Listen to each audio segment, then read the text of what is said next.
Hello and welcome back to another video in my series of videos where I try to beat a Pokemon game with a Weedle called Bongzilla and his beautiful family. If you didn't see the last video, we tried this very same challenge with just a Weedle and we couldn't get very far. But maybe watch that one before watching this because it will explain this ROM hack. And I was going to do this video with just one Beedrill, but I thought bugger it, this ROM hack is hard, so we might as well go straight to 6 Beedrills. Because I'm going to be honest, having a squad of 6 Beedrills has kind of been a dream of mine for ages. This is so cool! And this challenge is going to work like this. I will start the challenge with one Beedrill, and once we get to a point where we get stuck, I'll add another Beedrill and another, and so on and so forth. Mainly so that we can see how far we can push it with one Beedrill and to limit the amount of grinding that I'm going to have to do in one sitting. But for those of you who missed the last video, this is a Gen 1 ROM hack that makes the game an unbearable slog. Not only are the battles harder, but even all the puzzles are made impossible to solve by a dullard like me. And after playing further into this ROM hack, I never want to play it again because it's like a jigsaw trap from Saw in video game form. So without further stalling, let's get strapped into this madman's video game torture device. On the table in front of you is a grapefruit and a grapefruit spoon. Do the math. Well, our adventure in this hellscape starts like any other Pokemon game with the usual Professor Oak bollocks. Then we get to name our rival, who I named something a little bit less X-rated than I would usually in the past. I call him Bills. Because they're definitely a rival in my old man hermit lifestyle. Then we jack into the Pokemon world and wake up in the oppressive Pallet Town. Look at this oppression, we can't even leave the town without a Pokemon. Maybe I don't want a Pokemon that's obviously a monitoring device calculating my social credit score.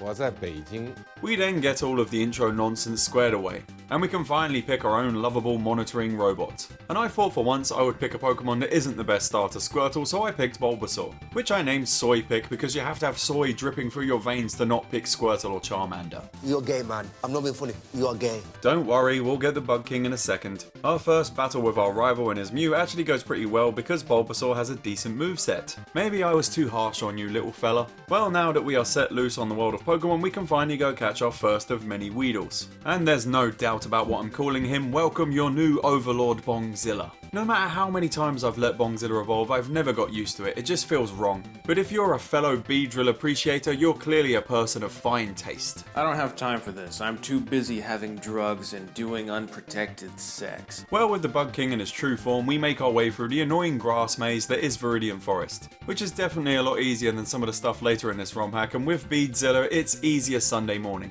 We then find ourselves in Pewter City, home of the first big roadblock, Brock, the #1 Rocky Boy. And I still find it weird that we have to talk to a guy who clips us through the floor to get to the gym. I guess it sets up how much more trolly this ROM hack gets later. But anyway, let's take on Brock, which is the beginning of the pain. So get your face ready. The first Pokemon Brock sends out is a Golem, which gave us a lot of trouble as Weedle, but with Beedrill we clear it not taking too much damage. And we then come up against a Kabuto, who causes us no trouble as we murder it with Twin Needle. Then the Helix fossil god himself, Omanyte, comes out to play. And before we can get the killing blow, the fossil god rains ice upon us, killing what remained of our health. That was revenge for saying Kabuto and Kabutops are better in the last video, wasn't it? This time we return at level 34 and we can easily bash through the worst fossil Pokemon. Then we come up against Brock's last Pokemon, Aerodactyl, and we completely destroy this prehistoric git with a blast from Bongzilla's Twin Needles. This ROM hack is a piece of piss. Oh, you better watch out, ROM hack, cause I'm the cream of the crop. Yeah, you better win your fight, because I'm coming on your ass, boy. I'm coming for that ass. After this we head to the east of Pewter City and clear that route out and head into the labyrinth of bullcrap that is Mount Moon. And we sail through here without many problems, and I pick the far superior Dome Fossil to make Omanyte cry again. Then we are in the waterbound city of Celadon City, which I still really like the redesign of. And at our current level of 39 we absolutely destroy our Bills. Wish I could do that in real life. Then we go visit Bill and I just leave him in the cell separation device to die because I've seen those chat log leaks of his. Discord is not a good thing. We then went to take on my childhood crush, Misty. Probably the reason I like gingers and midriff so much. The first Pokemon she sends out is a Vaporeon, which we easily brush aside with our buggy might. Then she sent out a Poliwrath, which kept putting us to sleep and killing us with Ice Beam, so I went away and level grinded to level 55.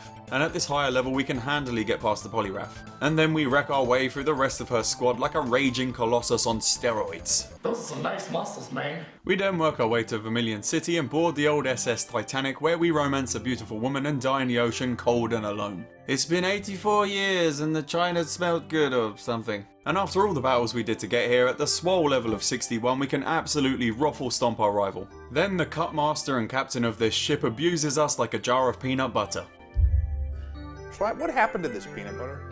Well, you said you weren't sure if we were going to use it, and so I did. But hey, at least we got the cut move out of it. And it might seem weird, but I'm going to give cut to Bongzilla for a reason that will become apparent later in the video. We then go get the bike voucher from the head of the Pokemon fan club, which I ultimately forgot about later as always. But anyway, let's take on the guy who stopped our last run, the man who goes by the title of Guile. Did you just say tits? The first Pokemon in Lieutenant Thunderbolt's squad is an Electrode, and even at our current level this Git is hard to take down without taking massive damage, which leads to him sending out his second Pokemon Magneton, which no matter what I do ends up killing us because of the damage we sustain from fighting the Electrode. We come back at the sex number level and can destroy the Magneton with our drill hands. Then we come up against the Weedle stop point Porygon, who this time we can easily bash our way through. After this he sends out a Jolteon that causes us some trouble and paralyzes us, but we just about beat it. And we next come up against an Electabuzz, which in our current injured state kills the hell out of us. Back to the grind! Many months later. After sitting in a field tapping A for ages, we are at level 80, which is enough to take down the Electabuzz. The last Pokemon he has is his signature Raichu, and we easily kill this obese mouse with our buggy might. Take that, Lieutenant Thunderbolt, the Bug King came back and got his revenge after his hero training montage. Yeah, that's right, eyes to yourself. I don't swing that way. I'm a real man. Well, we are currently the furthest we've been in this fetid hellscape that is Pokemon Blue Kaizo. Yay! And after heading into the area east of Cerulean that leads to the rock tunnel, I may have found the most evil part of this whole ROM hack. Right, so let's say hypothetically you're me and you forgot to get Flash, which isn't usually that much of a big deal. Okay, I can't do that voice the whole time. But in this ROM hack it is, because if you jump down this ledge you're stuck without Flash unless you have Dig or an escape rope, which I did not have. And they've completely rearranged the rock tunnel to be hell, so going through this blind is not an option. Luckily I could go back to my save from when I beat Lieutenant Surge, which was annoying, but at least I wasn't stuck. This game is pure evil. Can we just ask you how happy you're feeling right now? I'm bloody miserable, actually. Bum's a shot. What do you expect? And we'll get to what they've done to the rock tunnel in a minute, but first we have to go get Flash, which this ROM hacker has of course also made into a giant ball lake by complicating the cave and the path to Flash. Well, with Flash in hand we light up the rock tunnel to find it's been turned into this horrible maze, which is just fantastic. After having a serious battle with keeping my sanity, we finally get out of what I've nicknamed Satan's Shaft.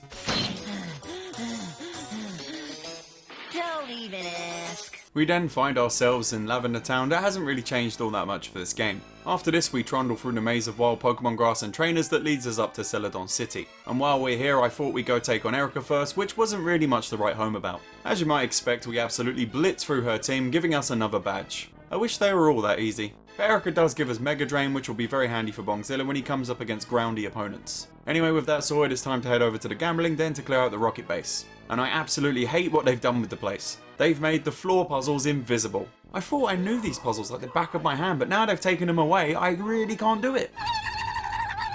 Dude, if you do that again, I'm gonna punch you, I'm not kidding. Well, once I made my way through this den of villainy, I once again find myself coming up against Giovanni. And at our current level of 90, we absolutely stomp his whole squad with the best Bug Boy. We then head over to the Pokemon Tower in Lavender Town that thankfully hasn't been changed too much. But they have mixed up the order, so you have to deal with the Marowak Mama first. Poor Cubone, we just double killed his mum. Double kill. Well, after scaling the tower, we come up against our rival and again we absolutely destroy him. Then we go up to the top of the tower and we take out all the rocket grunts and save Mr. Fuji, who is like one of those kids on the playground who says they can't die because they have magic spirit armor. He says we didn't help him and he was fine and he could have just Kamehameha them all and gone Super Saiyan Blue to get himself out of this jam.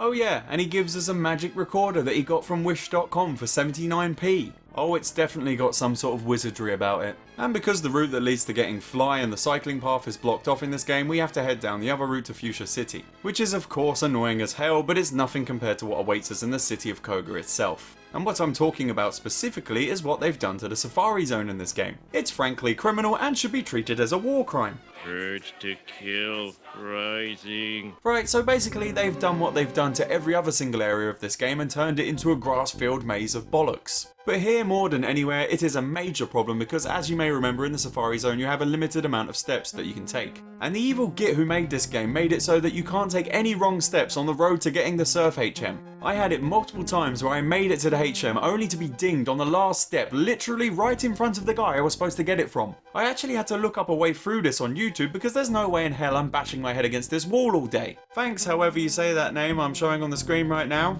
And with the help of that YouTube guide, I managed to get the HM and we can finally get out of this living nightmare.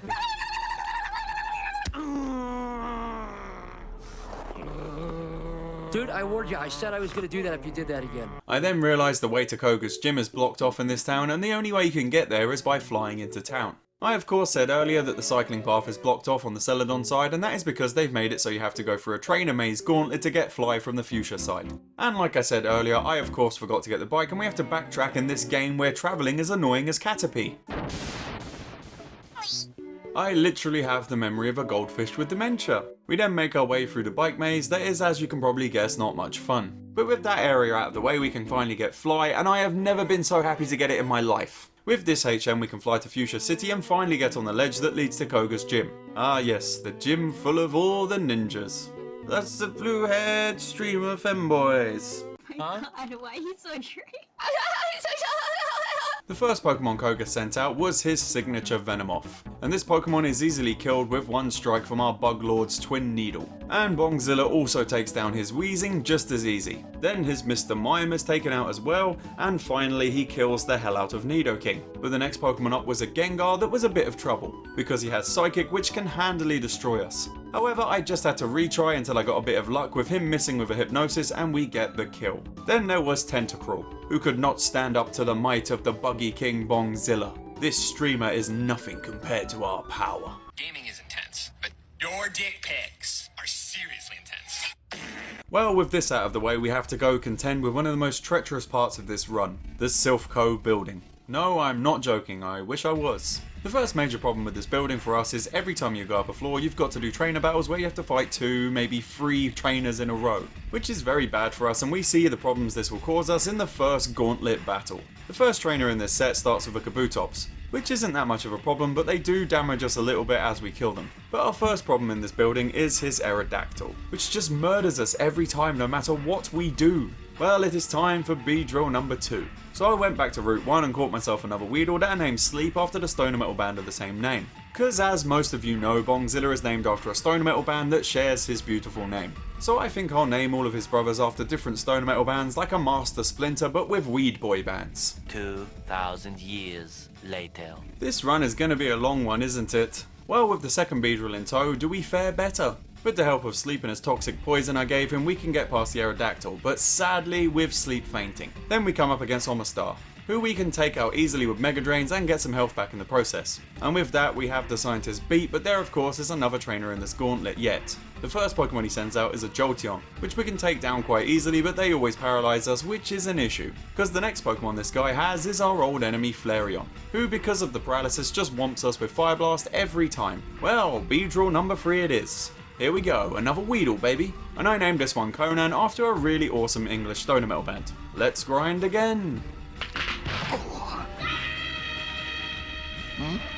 Well, with 3 level 100 Beedrills can we do this? We can finally get past the Flareon, which is very good because my sanity is waning at this point. And thankfully their last Pokemon is a Vaporeon, and we can just easily brush aside the wetness. That was the first fight in this building. Luckily for us, with 3 level 100 Beedrills, we didn't have any more trouble with the normal trainers in this building. And as you might expect, they've completely changed the layout of the puzzles in this place. Even though I'm mentally challenged when it comes to puzzles, I still found my way through the building by just running into the teleporters until I got it right. And because life isn't fair, we had a lot of trouble with the rival fight in this building. Please stop hitting my ribcage with a metal bar. The first Pokemon he used was a Sandslash. And I started this battle with Bongzilla because of his Mega Drain, which came in handy in killing the Skit. Then he sends out a Dodrio, who we can get past but at the cost of one of our Beedrill squad members. Then he sends out an Arcanine, which we can't damage enough to kill before it murders us with Fire Blast. Well, time for Beedrill number 4. Yay, more level grinding. And I named our newest Beedrill Red Fang after another stoner metal band I absolutely adore. After evolving Red Fang, I remembered I had a HM for takedown, so I taught it to him because it will be handy in killing this Arcanine. Well, with the use of Red Fang, takedown and a little help from a crit, we managed to kill the Arcanine and ourselves in the process. Even though we lose half of our Beedrills, we actually managed to clear the rest of our rival's squad handily. But this isn't the end of our troubles, trust me. Why does everything gotta be so complicated? With the help of Takedown, we save Silphco and their leader gives us a Pokeball and not a mansion full of hookers and blow. Well, with that out of the way, we can go to Sabrina's gym, and I just want to mention the reason that I gave Bongzilla Cut earlier. It's because most gyms are blocked off by Surf and Cut roadblocks, so having one Beedrill with Cut can at least give us 5 buggy boys in the gym battles. And I saw a lot of you saying that we wouldn't be able to get past Sabrina, but we can smash her whole squad nice and easy. Apart from her last Pokemon, Alakazam, who's faster than us and can one-shot us with Psychic every time. But no trouble, I have a plan. We just have to retry until we get the 1 in 256 miss glitch, then we can one-shot their ass with Twin Needle. We would have been done there if it wasn't for that glitch. After this I found out that they have the TM for Mega Drain in the Celadon City department store, so I gave it to all the lads. But also in there they have the TM for Takedown, which I also gave to the whole squad because this will be really helpful. I then flew over to Pallet Town to find the way to Cinnabar has been blocked off here, so that instantly made me think that shenanigans are afoot. In the business, we call this foreshadowing. Oh, and I forgot we had to go back to the Safari Zone to get the Warden's gangster teeth. And guess what, it was annoying as well, but not as annoying as getting the Surf HM, there was some leniency. But with strength in hand, we can go try find our way over to Cinnabar Island now. Right, so to get to Cinnabar Island, you have to go from Fuchsia City, which funnels you into going through the Seafoam Islands. And can you guess what they've added in here to make my life hell? Boulder puzzles! One of the worst and most stretched out boulder puzzles I've ever seen in a Pokemon game. For this one, I got stuck for bloody ages and had to watch someone else's Let's Play to get me through it. Because at this point, my sanity was slowly fading away and I'd honestly had enough of this game shit. Won't work. Not working. Well, with these boulders successfully puzzled, we are at Cinnabar Island, which trolls you straight away. Because you have to come ashore here, then fly back around to the other point of the island. What the hell is the point of this? So we head through the Pokemon Mansion, or whatever it's called, which is hell as well, but we do it. So I headed straight to Blaine's gym at 195 hours into this challenge. And I actually used the quiz machines to skip the battles, cause fuck this game. I'm honestly surprised they didn't replace the questions with questions like, spell Arnold Schwarzenegger's name in 5 seconds or we will delete your save file. This game has got me so spun right now. The first Pokemon Blaine sends out is a Charizard, and he can kill us all in one shot and is faster than most of my Beedrills. Apart from Sleep, who just has the edge on him, so we have a slim chance of getting past this. The only way we can get this Charizard is if we get a crit on one of our 2 takedowns and get a lucky miss on his Fire Blast. But after a bunch of attempts, I finally get the magic run I needed to get us past this first hurdle. He next sends out a Chansey, which with a bit of AI manipulation I can get through pretty damn easy. Then he sent out a Rapidash, which we can kill if we get a bit of luck with it missing with Hypnosis. Our old foe Flareon is then sent out, and we nearly manage to take it out with a lucky crit, but it responds with a Fire Blast, killing one of our Beedrill. Conan then comes in to mop up what remained of this Fiery Git's health, giving us the kill. And the next Pokemon up is a Magmar, which sadly for us is faster than all of my Beedrills, and it just completely murders my boys every time. The end of the run is a Magmar. Sad times. Well, that brings this video to a close, and we honestly got about as far as I expected we would, but it's still disappointing nevertheless. And yes, I didn't grind up a 5th and 6th Beedrill because we can only use 5 for this fight anyway, and another Beedrill would be killed by the Magmar anyway, so it's a waste of my time and sanity. I was toying with the idea of doing this game with a team of bugs, but I don't think we could get much further with them. But honestly, I hate this ROM hack and never want to play it again. It was like Chinese water torture. So anyway, thank you for watching, and I will see you later.